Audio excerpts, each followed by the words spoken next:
तो भाई रिसेंटली अभी एचबीओ की तरफ से आने वाली जो हैरी पॉटर की नई सीरीज है उसका एक टीजर जैसा ड्रॉप हुआ है। टीजर देखने के बाद मेरे को ये फील हो रहा है कि भाई हाँ, मामला थोड़ा ग्रैंड स्केल पे जाने वाला है। अभी ग्रैंड स्केल पे बात करी गई है तो हैरी पॉटर पे थोड़ा सा ब्रेक लगाते हैं और एसएस राजामौली के बारे में बात करते हैं। एसएस राजामौली की जो अपकमिंग फिल्म है वाराणसी, उसके कुछ सेट फोटोज लीक हुए हैं और वो सेट क्या ही मैसिव स्केल पे है। लॉजिस्टिक की वजह से उन्होंने हैदराबाद में एक बहुत ही बड़ा 9 एकड़ में एक सेट बनाया गया है जो पूरा ही वाराणसी शहर है उसको एक तरह से रिक्रिएट करता है। और सुनने में तो ये भी आ रहा है कि जो राजामौली है उसने हॉलीवुड के स्टूडियोज को रिजेक्ट कर दिया है और हैदराबाद में उन्होंने खुद का 36 फुट का जो मोशन कैप्चर स्टूडियो है वो बनाया है, क्योंकि उनको चाहिए थे फिल्म में बड़े फ्रेम्स और वो वाले फ्रेम्स यहाँ पर कोई भी हॉलीवुड स्टूडियो दे नहीं रहा था, तो उन सबको उन्होंने रिजेक्ट कर दिया और खुद का यहाँ पर उन्होंने 36 फुट का एक स्टूडियो बनाया है। और सुनने में ऐसा आ रहा है कि जो मोस्ट प्रोबेबली ये वाले सीन्स होने वाले हैं, जो पूरा वो रामायण वाला सीक्वेंस होने वाला है, उसमें यूज करे जाएंगे ये वाले सीन। अब देखो भाई, आज मैं वीडियो शूट कर रहा हूँ, आज है रामनवमी और वाराणसी की बात हुई है जिसमें रामायण की भी बात हुई है। तो अब रामायण से याद आया कि भाई जो रणबीर कपूर की जो रामायण आने वाली है उसका सुनने में बहुत आ रहा था कि रामनवमी वाले दिन कुछ ऐसा teaser drop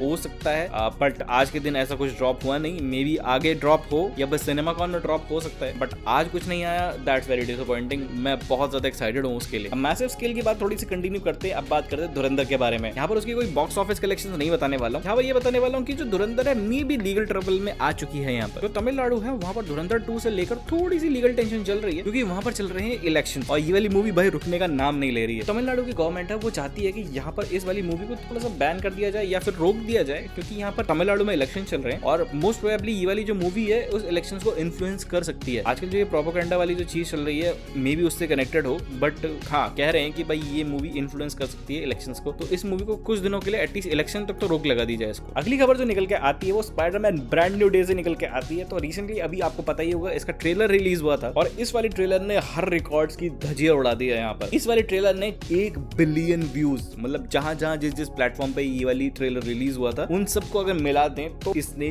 1 billion views cross कर दिए हैं। और इसी के साथ साथ इतने GTA 6 और डेडपुल और वुल्वरीन की जो मूवी का जो ट्रेलर आए थे इसके रिकॉर्ड तोड़ दिए भाई, पीछे छोड़ दिया है इनको। एंड फाइनली भाई अब बात करते हैं हैरी पॉटर द सीरीज के बारे में। तो अब देखो भाई, जो हैरी पॉटर के जो अपकमिंग सीरीज है उसका जो टीजर है वो ऑफ कोर्स लॉन्च हो चुका है एंड इसको देख के काफी ज्यादा, जैसे मैंने बोला, मैसिव वाइब आ रही है, प्लस एक छोटा सा नॉस्टैल्जिया जैसा हिट जरूर हो रहा है भाई। अब देखो, मैंने जो हैरी पॉटर मूवीज है मैंने बचपन में तो नहीं देखी, एक तरह से जो अपने जवानी वाले दिन है उसी में देखी है, ऑल्दो अभी भी जवानी चल रही है, बट जो स्टार्टिंग वाली होती है ना, मतलब ग्रेजुएशन में जब मैंने एंटर करा ही था तब की बात है, तब मैंने पहली बार यहाँ पर हैरी पॉटर सीरीज पूरी डिस्कवर करी थी and it kind of blue my mind. मैंने बोला यार, मैंने इतनी सारी सुपर हीरो मूवीज देखी हैं and this is something very new, something very fresh. तो वो वाला टाइम मेरे को काफी ज्यादा याद आ रहा था इस वाले ट्रेलर को देख के। अब देखो, ये वाला जो टीजर है इसमें बहुत ज्यादा कुछ रिवील नहीं किया गया, बहुत ही छोटे छोटे ग्लिम्सेस दिखा रखे हैं, कुछ भी ऐसा ग्रैंड रिवील नहीं किया गया, जैसे कि डायगॉन एली नहीं दिखाया गया, यहाँ पर हमें हॉगवर्ट्स नहीं दिखाया गया, कैरेक्टर्स के छोटे छोटे इंट्रोडक्शन या फिर जो इतने इंपॉर्टेंट नहीं है कैरेक्टर्स उनके इंट्रोडक्शन दिए गए हैं। टू बी वेरी ऑनेस्ट बताऊं, यहाँ पर जो कास्टिंग की गई है बहुत ही ऑन पॉइंट लगी है मेरे को ऐसा नहीं लग रहा कि